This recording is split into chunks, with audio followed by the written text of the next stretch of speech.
உங்ககிட்ட கொஞ்சம் பேசணும். அப்புறம் பேசலாம்டா. இல்ல இப்பயே பேசணும். என்ன பேசுனா? எல்லா கோயிலையும் பிச்சை எடுக்கிற மாதிரியே கனவு வருது. டாக்டர் இருப்பாரு, அதுக்கு பணம் பைனான்ஸ் இருப்பாரு.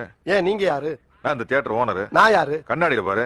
சார் இந்த தியேட்டர்ல நான் யாருன்னு கேட்டேன். மேனேஜர் மாதிரி. அப்படின்னா வேலைன்னு ஒண்ணு பாக்குறேன்ல. ஆமா. அதுக்கு சம்பளம்னு ஒண்ணு தரணும்ல. ஆமா. அதை கொடுக்க ஐடியா இருக்கா இல்லையா? இப்படி உட்காரு சார். இந்த கால்குலேட்டர் எடுத்து கையில வச்சுங்க. Good respect. உன் தகுதிக்கு நீ என்ன சம்பளம் எதிர்பார்க்கிற? 2000.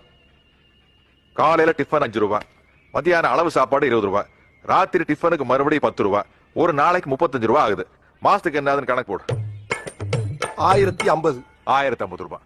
அப்புறம் நீ இந்த தியேட்டர்லயே படுத்து எந்திரிச்சு குளிச்சு கக்கூச நார் அடிச்சு வீடு மாதிரி பந்தா பண்ணிட்டு இருக்கிய. வீட்டு வாடகைங்கிற வகையில ஒரு 425 ரூபாய் போடு. 1475.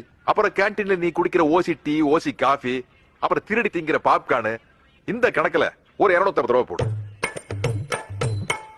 1725. அப்புறம் நீ ஓசியில முடி வெட்டுறதுக்காக சலூன்காரன் குடும்பத்தையே கூட்டிக்கிட்டு வந்து டிக்கெட் வாங்காம படம் பார்க்க வைக்கிறியே, அந்த கணக்குல ஒரு 300 ரூபாய் போடு. 2025. நீ என்ன சம்பளம் எதிர்பார்த்த? 2000. இந்த 25 ரூபாய் பாக்கிய மாசம் 1ஆம் தேதியிலிருந்து 7ஆம் தேதிக்குள்ள நீ எனக்கு கரெக்டா கொடுத்துரு. ஓகே?